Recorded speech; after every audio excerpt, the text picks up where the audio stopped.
story. So Jennifer and I we spent too much time on Twitter, and you're one of these social influencer. You not only raise the voice, and I love you put up lists of the top tech influencers. You're always finding people. You're very, how can I say, engaged in getting to speak with your audience, and I think they like that as well.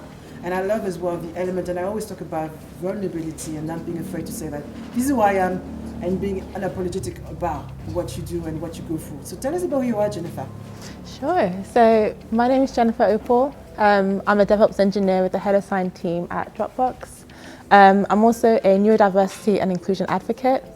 I am a multi-award winning blogger and speaker.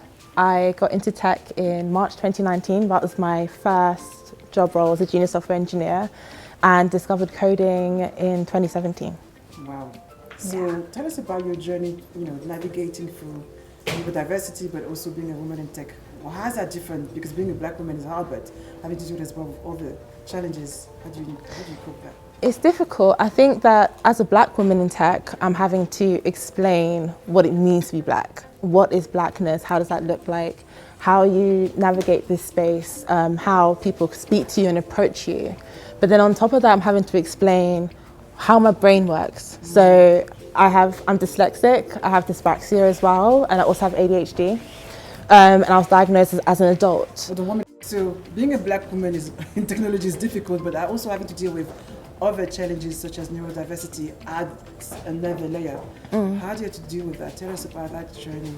Yeah, so when I was first diagnosed with dyslexia, dyspraxia and ADHD, it was just after I finished my first coding course. And that was with Code First Girl. So it was just a short course introducing me to front-end web development.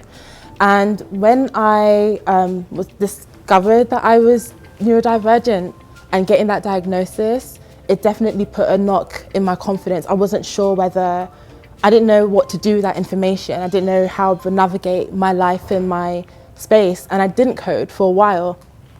But then once I started to learn about how my brain works, it definitely helped me to think of just having a passion, finding something that I enjoy. And at the time, I wanted to be a psychodynamic therapist. I was working with young offenders, I was volunteering and working with young adults as well.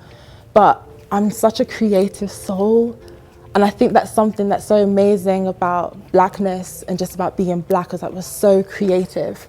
And I really wanted to be in an industry that would allow me to thrive that and bring that to life. So fast forward to March 2019, when I got my first tech role, it was a pinnacle moment for me because I realized that I was in a space and in an industry where I have to explain what being dyslexic means. I have to explain what being dyspraxic means. I have to explain what having ADHD means, how I work and how I learn, and having to explain that to people. But then also on top of that, explaining your blackness. And then on top of that, being the only black person and the only black woman in the building with about 600 people, it's a lot to have to explain, and it's exhausting. But I love the fact that, because I didn't really know, this is not my first corporate role. So when I kind of did a corporate drag on the blog, talking about being the only one and how lonely that was, I wasn't expecting it to get the response that it did from people within where I was working and also outside of it. But I'm grateful that I had that support, and it also allowed me to connect and actually see that oh my gosh, there is black people here. And just meeting them and connecting with them, because I didn't see that for myself when I was coming in. That was only a couple of years ago. But yeah, it's exhausting, but I've learned that if they have a problem with it, or if anyone has a problem with it, I'm not the problem here. This is my identity and this is who I am, and I need you to kind of get with the program or take the exit, the stage, somewhere. It's like the invisible door to your life, whatever it is. Exactly. I think there's one element that you say, that is so important, is that the way we tend to look at our customers or people who buy tech products as one type of person, or as marketers we create personas and so forth. When I hear about your story, and is that, are we actually missing out on people that we can serve because we don't have these diverse people in the room we can talk about? What about me as a woman? Do you understand me? Or what about me as someone with any well, I don't know, from Indian background or whatever it is, and that's what you are, is more than just being a black woman. Do you actually understand how, or do you use that to your advantage to say, well, actually that's why you need to have me even more? I think like in quite a few spaces, I feel like if there's ever a situation where, I know that many of us have had a lot of Zoom meetings as of like the last, oh my gosh, let's not talk about that. But in those spaces when you're discussing and debating ideas and going back and forth, sometimes you'll have that moment when you're like, wait, but this idea sounds very like typical. It doesn't sound, think about the neurodivergent mind, for example. Think about blackness incorporated into that. And sometimes in those rooms, you're the only one that can actually try and speak for the black experience, even though not everyone's black experience is the same.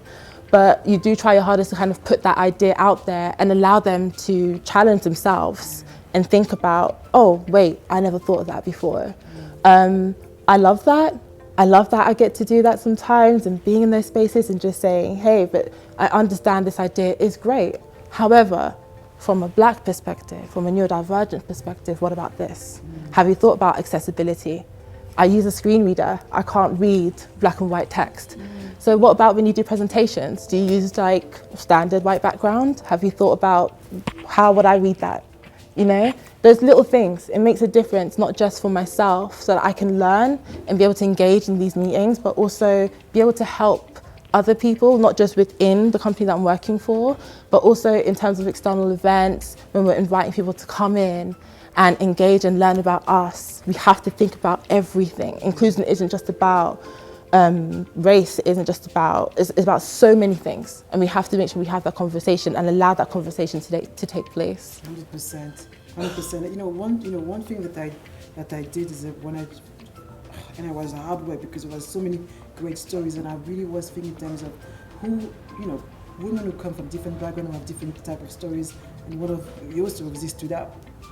For a kid that's going to read this book and have, understand your journey, what do you think that impact, or how does it feel to think that you might be that voice, and whatever, it doesn't have to be a young black girl, it could be any kids with dyslexia, to think about how do you feel about that? It's an empowering moment for me, and it's a proud moment for me. I think it's not just about being neurodivergent and being a black woman, but also being someone that grew up in a single parent home. I experienced homelessness, I've experienced confidence issues, anxiety. Growing up, like we lived in poverty, we were poor growing up, and being able to share that with people and people to kind of hear that side, and there's so many layers of me that people can connect with.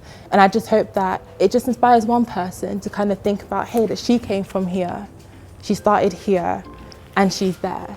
No matter what route in tech you want to take, and even just in life, just to navigate life, to think, not to look at your differences as a barrier, but look at it as something to celebrate and something to not be ashamed of.